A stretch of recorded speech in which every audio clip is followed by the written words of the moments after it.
ये कहानी एक बूढ़े, मजबूर और गरीब बाप के सब्र के इम्तिहान के बारे में है, जो रोजे की हालत में भी अपनी औलाद के लिए मेहनत करता है। एक बाप जो अपने बच्चों की खुशी के लिए अपनी सारी आराम की जिंदगी कुर्बान कर देता है, अपनी सारी तकलीफों को नजरअंदाज कर देता है और अपने बच्चों के लिए 2 वक्त की रोटी का इंतजाम करने के लिए दर दर की ठोकरें खाता है। ये कहानी भी ऐसे ही एक बाप की है जो बहुत बूढ़ा, मजबूर और गरीब था। एक दिन जब ये बूढ़ा अपनी बेटियों के लिए इफ्तारी का सामान लाने तेज धूप में अपने ठेले के साथ निकला, तो एक बदकिस्मत अमीर आदमी ने उसके साथ जो सलूक किया और अल्लाह ने उस बूढ़े को ऐसी नेमत से नवाजा कि सुनकर सबकी आंखों से आंसू आ गए। इस वाकये को पूरा सुनने के लिए हमारे साथ आखिर तक बने रहिए। रमजान का मुकद्दस महीना था। सुबह से ही तेज धूप पड़ रही थी, हवा में गर्मी थी। हर कोई अपने अपने घरों में आराम से बैठा था, मगर इस बूढ़े बाप के लिए आराम का कोई मतलब नहीं था। उसकी झुकी हुई कमर, कांपते हाथ और फटे हुए कपड़े इस बात की गवाही दे रहे थे कि जिंदगी ने उसके साथ कितना सख्त सलूक किया था। मगर फिर भी उसके चेहरे पर अपनी बेटियों के लिए उम्मीद झलक रही थी। उसने कभी किसी से शिकायत नहीं की, क्योंकि वो जानता था कि मेहनत ही उसकी किस्मत थी। ये बूढ़ा बाप अपनी थकी हुई टांगों से लड़खड़ाता हुआ लकड़ियों से भरा हुआ भारी ठेला खींच रहा था। उसकी सांसें तेज हो रही थीं, बदन पसीने से तर हो चुका था और गला सूख रहा था। मगर वो नहीं रुका, क्योंकि अगर वो रुक जाता तो उसकी 2 जवान बेटियां जो घर में रोजे के साथ इफ्तार का इंतजार कर रही थीं, उनके लिए कुछ नहीं होता। ऐसे ही उनके दिन गुजर रहे थे। हर रोज की तरह आज भी वो निकल पड़ा था। पैरों में पड़ी घिसी हुई चप्पलें उसकी गरीबी की गवाही दे रही थीं, मगर वो नहीं रुका, नहीं झुका। पूरा दिन इस तेज धूप में भूखा प्यासा रहकर रोजे की हालत में उसने न जाने कितने घरों तक लकड़ियां पहुंचाई थीं। हर जगह लोगों के ताने सुनने को मिले। किसी ने गर्मी में पानी तक नहीं पूछा, किसी ने इज्जत से बात तक नहीं की, मगर उसने सब्र किया। आखिर एक बाप था और बाप के सब्र की कोई हद नहीं होती। शाम होने को आई थी, मगर अभी भी उसके पास उतने पैसे नहीं थे कि वह अपनी बेटियों के लिए इफ्तार का इंतजाम कर सके। मगर फिर भी वह अपने कांपते हुए हाथों से टहला धकेल रहा था। उसे उम्मीद थी कि शायद आखिरी डिलीवरी के पैसे मिल जाएं और वह इफ्तार के लिए कुछ ले जा सके। मगर किस्मत आज फिर बेरहम थी। आखिरी ग्राहक के घर पहुंचते ही वह थकान से चूर हो गया। बदन कांप रहा था, आंखों के आगे अंधेरा छा रहा था, मगर फिर भी वह दरवाजे तक पहुंचा। उसने लकड़ियां उतारी और कांपते लहजे में पैसे मांगे, मगर सामने वाले ने बेरुखी से कहा, अभी पैसे नहीं हैं, बाद में ले जाना। यह सुनकर उस बूढ़े की आंखें भर आईं। भूख प्यास से बेहाल, कमजोरी से कांपता हुआ वह दरवाजे के पास ही लड़खड़ा गया। आंखों के आगे अंधेरा छा गया और वह जमीन पर गिर पड़ा। कोई उठाने वाला नहीं था, कोई पानी पिलाने वाला नहीं था। लोग आते जाते रहे, मगर किसी ने हाथ तक नहीं बढ़ाया। बूढ़ा मजदूर जमीन पर पड़ा था। उसकी सांसें तेज हो रही थीं। जिस्म इतना थक चुका था कि अब उठने की ताकत भी नहीं बची, मगर दिल में एक ही फिक्र थी, अगर मैं यहां पड़ा रह गया तो मेरी बेटियां इफ्तार के वक्त भूखी रह जाएंगी। उसने कांपते हाथों से जमीन पर सहारा लिया, खुद को उठाने की कोशिश की, मगर जिस्म ने साथ देने से इनकार कर दिया।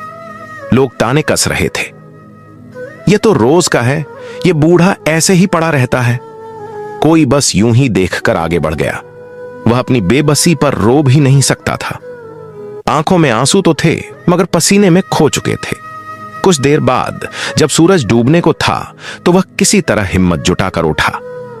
लड़खड़ाते कदमों से अपने ठेले तक पहुंचा और खाली जेबें टटोलने लगा। कुछ भी नहीं था। जो थोड़े बहुत पैसे बचे थे, वह भी दिन भर की मशक्कत में खर्च हो चुके थे। अब उसके पास ना खाने को कुछ था, ना ही घर लौटने का हौसला। उसने गहरी सांस ली और आसमान की तरफ देखा। दिल में बस एक ही सवाल था, ऐ अल्लाह, क्या आज मेरी बेटियां भूखी सोएंगी? भारी कदमों से वह घर की ओर चल पड़ा। रास्ते में कोई फल बेच रहा था, कोई समोसे तल रहा था और कहीं से रूह अफ़ज़ा की खुशबू आ रही थी। मगर वह सिर्फ देख सकता था, खरीद नहीं सकता था। दिल ने कहा कि किसी से उधार मांग ले, मगर इज्जत ने रोक लिया। वह कभी किसी के आगे हाथ नहीं फैलाता था, तो आज क्यों फैलाए? जब घर पहुंचा तो दरवाजे के पास उसकी छोटी बेटी इनायत इंतजार में बैठी थी। उसे देखते ही वह खुशी से दौड़ पड़ी। अब्बा, आप आ गए। आज इफ्तार के लिए क्या लाए हैं? उसकी मासूम आंखों में उम्मीद थी, मगर वह बाप जो सारी दुनिया का बोझ उठा सकता था, अपनी बेटी की आंखों में देख नहीं पा रहा था। उसकी बड़ी बेटी साजिया, जो थोड़ी समझदार थी, ने बाप के उतरे चेहरे को पढ़ लिया। वह चुपचाप अंदर गई और पानी का लोटा भरकर ले आई। अब्बा, पहले मुंह हाथ धो लो, अजन होने वाली है, उसने हल्की मुस्कान के साथ कहा, मगर उसके दिल का दर्द आंखों में झलक रहा था।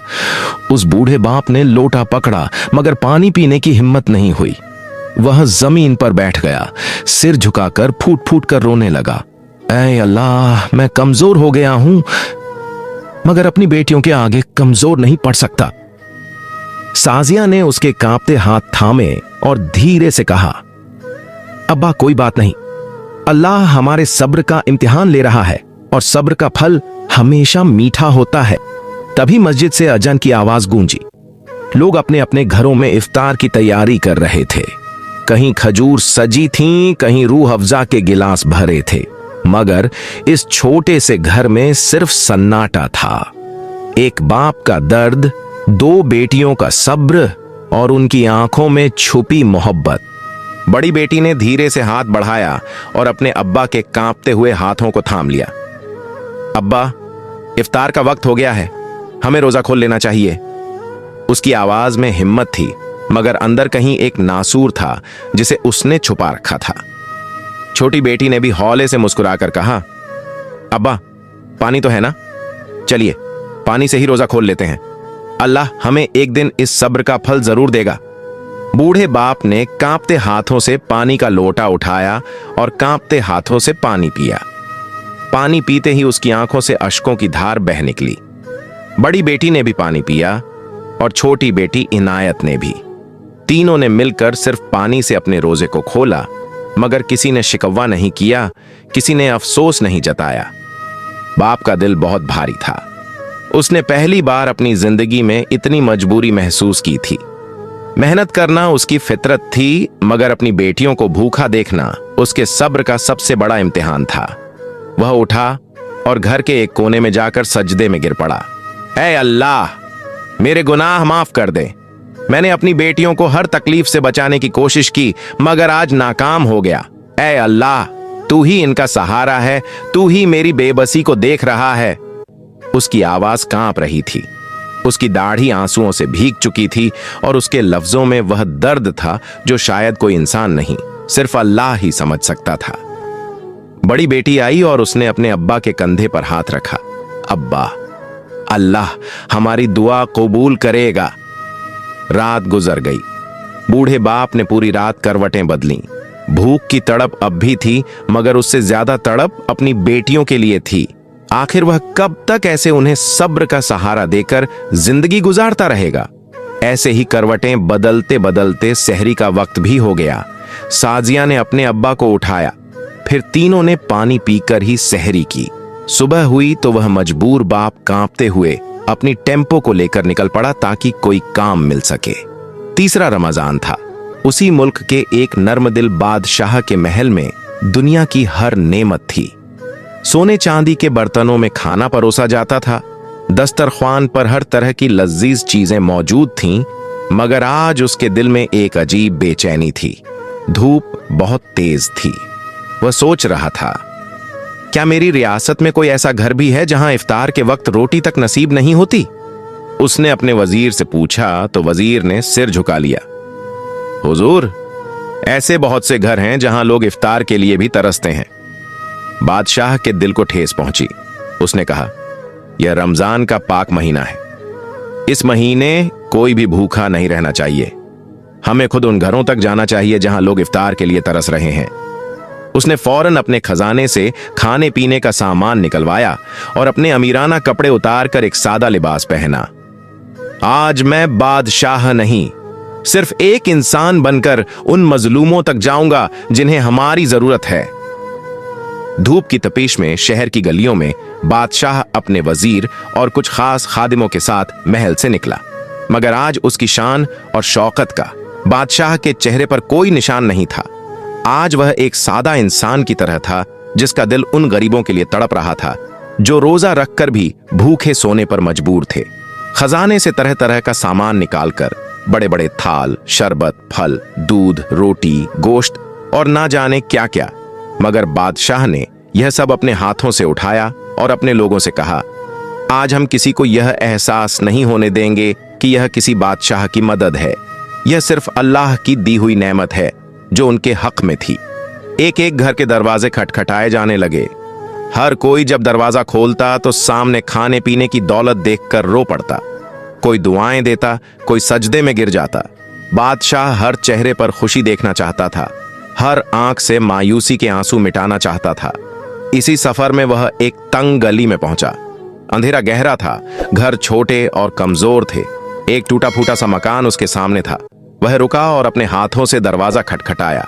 अंदर वही मजलूम बाप था। उसकी आंखें नम थीं, दिल बोझिल था, मगर वह हर तकलीफ को सहने का आदी हो चुका था। उसने थके हुए जिस्म से दरवाजा खोला और सामने एक अनजान शख्स को देखकर हैरान रह गया। सलाम बाबा, बादशाह ने नरम लहजे में कहा। हम अल्लाह के एक मामूली बंदे हैं और अल्लाह ने हमें भेजा है कि आपके घर का चूल्हा बुझने ना पाए। बूढ़े मजदूर की आंखें फटी रह गईं।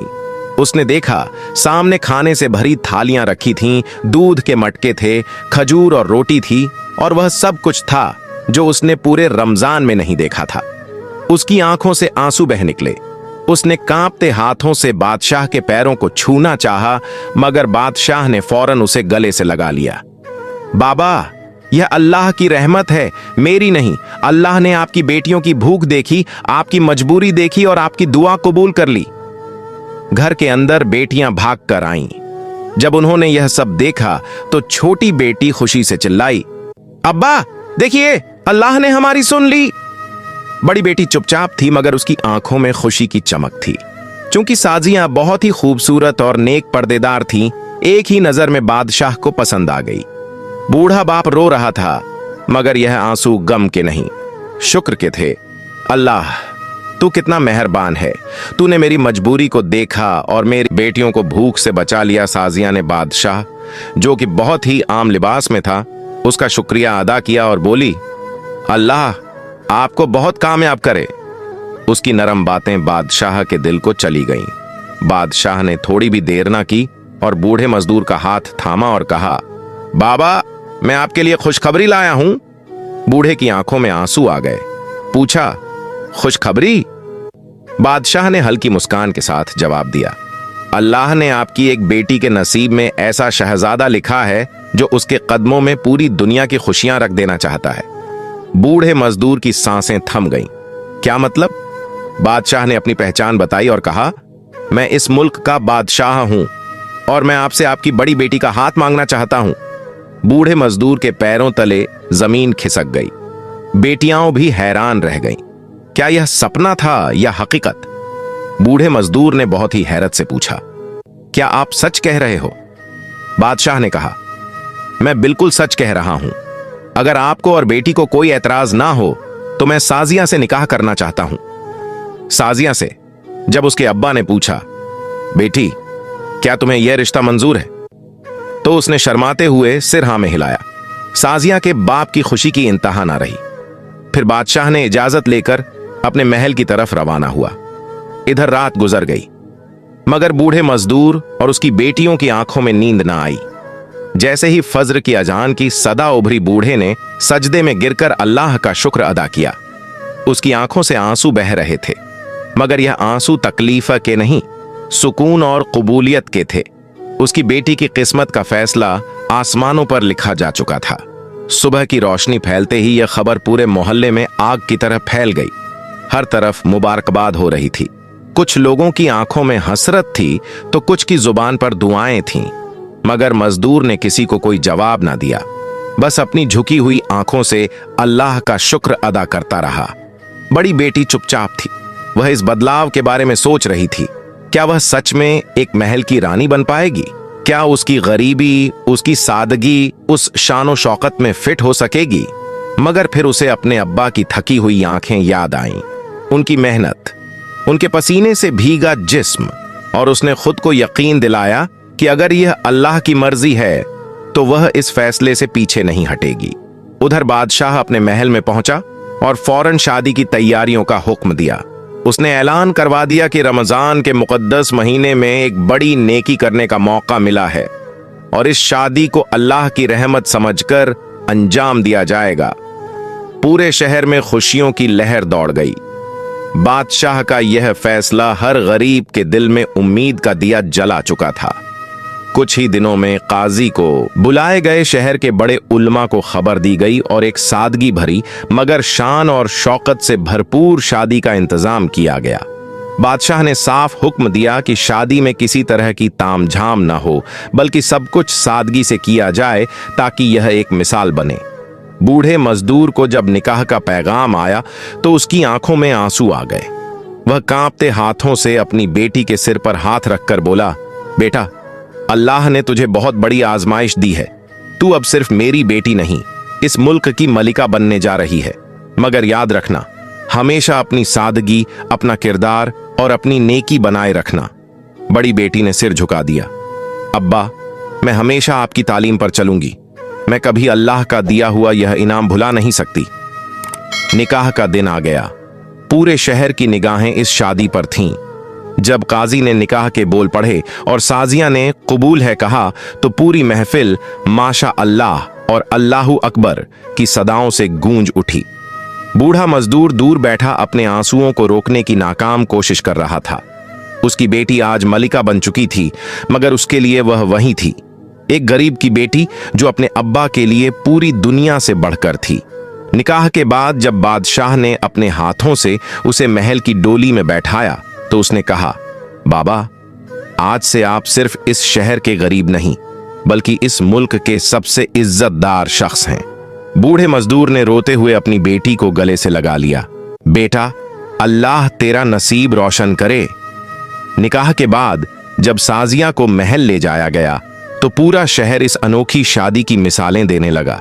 यह कोई आम शादी नहीं थी, यह अल्लाह की मर्जी से एक गरीब की बेटी का मुकद्दर बदलने की दास्तान थी। मगर इस खुशी के माहौल में भी बूढ़े मजदूर का दिल भारी था। जब डोली महल की ओर रवाना हुई तो बूढ़े बाप की आंखों से आंसू बह निकले। उसने कभी सोचा भी नहीं था कि उसकी बेटी इतनी ऊंचाइयों तक पहुंचेगी, मगर उसके दिल में एक खौफ भी था।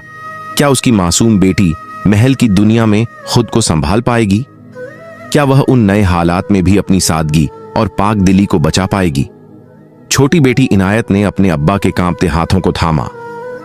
अब्बा, आप क्यों परेशान हैं? अल्लाह ने मेरी बहन के नसीब में इज्जत लिखी थी और उसने उसी के मुताबिक उसे नवाजा है। हमें अल्लाह का शुक्र अदा करना चाहिए। बूढ़े मजदूर ने सिर हिलाया, मगर उसकी आंखों में एक अधूरी सी कसक थी। उसकी बेटी भले ही रानी बन गई थी, मगर वह खुद अब भी वही मजदूर था जिसके कंधे जिंदगी की बोझ से झुके हुए थे। उधर महल में इनायत का शानदार स्वागत किया गया, मगर यह स्वागत राजकुमारियों जैसा नहीं था, बल्कि उसे एक इज्जतदार औरत की तरह अपनाया गया। महल की औरतों ने उसे दुआएं दी, नौकरों ने अदब से सिर झुकाया और बादशाह ने खुद उसके कदमों में बिछी कालीन पर चलकर उसे अंदर लाने की रस्म निभाई। आज से यह महल तुम्हारा है, बादशाह ने मुस्कुराकर कहा। तुम मेरी हमसफर ही नहीं, इस मुल्क की मलिका भी हो, मगर सबसे जरूरी बात यह है कि तुम वहीं रहोगी जो तुम हो, एक नेक, पाक और सादगी पसंद लड़की। तुम्हें यहां किसी दिखावे की जरूरत नहीं। बड़ी बेटी की आंखों में आंसू छलक पड़े। मगर मैं इस नई जिंदगी के काबिल हूं या नहीं, मुझे नहीं पता, बादशाह ने हल्की मुस्कान के साथ जवाब दिया। अल्लाह ने तुम्हें इस काबिल समझा है तो तुम्हें भी खुद पर यकीन रखना चाहिए। महल की जिंदगी किसी ख्वाब से कम न थी। नर्म मुलायम कालीन, सोने चांदी से सजे कमरे, तरह तरह के पकवान और नौकर चाकरों की भरमार। मगर बड़ी बेटी ने इस चमक धमक से खुद को अलग रखा। उसने अपने कमरे को सादगी से सजाया, खाने में फजूल खर्ची से बचा और अपने वक्त का ज्यादा हिस्सा इबादत में गुजारने लगी। धीरे धीरे उसकी नेक दिली और सादगी का असर पूरे महल पर पड़ने लगा।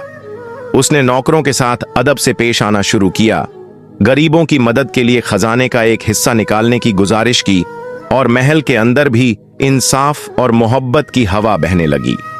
एक दिन जब रमजान के आखिरी अशरे का वक्त आया तो साजिया ने बादशाह से कहा, अगर आप इजाजत दें तो मैं अपने अब्बा से मिलने जाना चाहती हूं।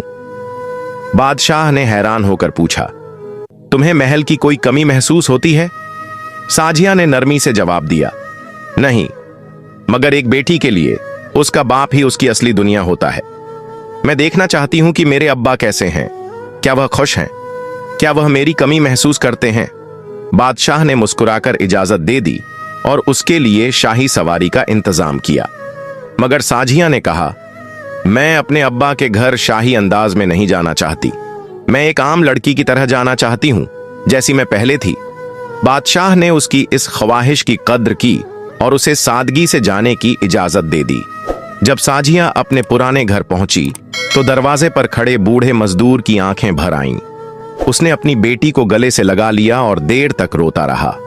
बूढ़े मजदूर ने आंसू पोंछते हुए कहा, बेटा, तू चाहे महल में हो या इस टूटे फूटे घर में, मेरे लिए तो तू वही है, मेरी जान, मेरी साजियां। रहेंगी सादिया की आंखें भी नम थीं। आज वह रानी होते हुए भी अपने अब्बा की गोद में वह सुकून महसूस कर रही थी जो किसी महल में मुमकिन न था। साजिया जब अपने पुराने घर के अंदर दाखिल हुई तो उसके कदम ठिठक गए। वही टूटी फूटी दीवारें, वही पुरानी चारपाई, वही मिट्टी की खुशबू, सब कुछ वैसा ही था जैसा उसने छोड़ा था। मगर एक चीज बदल गई थी। उसके अब्बा पहले से ज्यादा कमजोर और झुके हुए लग रहे थे। उनके चेहरे पर झुर्रियों की तादाद बढ़ गई थी और उनकी आंखों में वह पुरानी चमक नहीं थी। साजिया ने आगे बढ़कर अब्बा के हाथ थामे। अब्बा, आपने अपना ख्याल नहीं रखा? बूढ़े मजदूर ने हल्की मुस्कान के साथ कहा, बेटा, जब औलाद पर बड़ी नेमत बरसती है तो माँ बाप को तकलीफ भी मीठी लगती है। मैं बस दुआ करता था कि तू जहां भी रहे खुश रहे। साजिया की आंखों में आंसू आ गए। उसने छोटी बहन इनायत को गले लगाया जो बहुत देर से खुद को संभालने की कोशिश कर रही थी। इनायत ने कहा, आपके जाने के बाद सब सुनसान हो गया था। अब्बा रोज आपकी बातें करते थे मगर किसी से जाहिर नहीं होने देते थे कि वह आपको कितना याद करते हैं। साजिया ने अपनी चादर में लिपटे एक छोटे से थैले को खोला और उसमें से कुछ कागज निकाले। अब्बा, यह महल से आपके लिए तोहफा है। बादशाह सलामत ने आपके लिए एक नई जगह और एक नया घर दिया है जहां आप सुकून से रह सकते हैं। अब आपको तपती धूप में मजदूरी करने की जरूरत नहीं। बूढ़े मजदूर ने कांपते हाथों से वह कागज लिए। बेटा, मुझे यह सब लेने की आदत नहीं। मैंने अपनी पूरी जिंदगी अपने हाथों की मेहनत से कमाया है। साजिया ने उनकी आंखों में देखा। अब्बा, यह कोई खैरात नहीं, यह आपकी बेटी की मोहब्बत है। आप ही कहते थे ना कि औलाद माँ बाप की दौलत होती है, तो फिर इस दौलत को कबूल कर लीजिए। बूढ़े मजदूर की आंखों से आंसू टपक पड़े। बेटा, अगर यह तेरी खुशी है तो मैं इसे कबूल करता हूं, मगर मुझे एक वादा कर कि तू हमेशा अपने असल किरदार को याद रखेगी। तू चाहे रानी बन जाए मगर तेरी सादगी और तेरा ईमान कभी ना बदले। साजिया जब वापसी के लिए निकली तो उसने अब्बा से कहा, मैं जल्द ही आपको लेने आऊंगी। अब आपको इस घर में नहीं रहना पड़ेगा। बूढ़े मजदूर ने आसमान की तरफ देखा और हल्की मुस्कान के साथ कहा, अल्लाह तेरा लाख लाख शुक्र, तूने मेरी औलाद को नेक और रहम दिल बनाया। रमजान की उन मुकद्दस रातों में एक गरीब बाप की दुआएं उसकी बेटी के नसीब का हिस्सा बन चुकी थीं। दुआओं की ताकत और सब्र से आज वह तीनों खुश थे। एक बाप अपने बच्चों के लिए किसी भी हद तक जा सकता है। वह खुद भूखा रह सकता है मगर अपनी औलाद के लिए कभी तकलीफ बर्दाश्त नहीं कर सकता। यह कहानी बताती है कि एक बाप की कुर्बानियां कभी बेकार नहीं जाती। प्यारे दोस्तों, सब्र में बहुत ताकत होती है। जब मजदूर ने बेबसी में अल्लाह से रो रो कर दुआ की तो अल्लाह ने उसकी दुआ सुन ली और उसके लिए ऐसे रास्ते खोल दिए जिनकी उसने कभी कल्पना भी नहीं की थी। अल्लाह ने अपनी नेमतों से उसे नवाज दिया। और यह वाकया हमें सिखाता है कि इंसान को कभी हालात से हार नहीं माननी चाहिए। मेहनत, सब्र और दुआ के साथ जो सफर तय किया जाता है वह एक दिन खूबसूरत अंजाम तक जरूर पहुंचता है। तो आपको यह वाकया कैसा लगा? कमेंट बॉक्स में जरूर बताइए। साथ ही हमारे चैनल को सब्सक्राइब करें।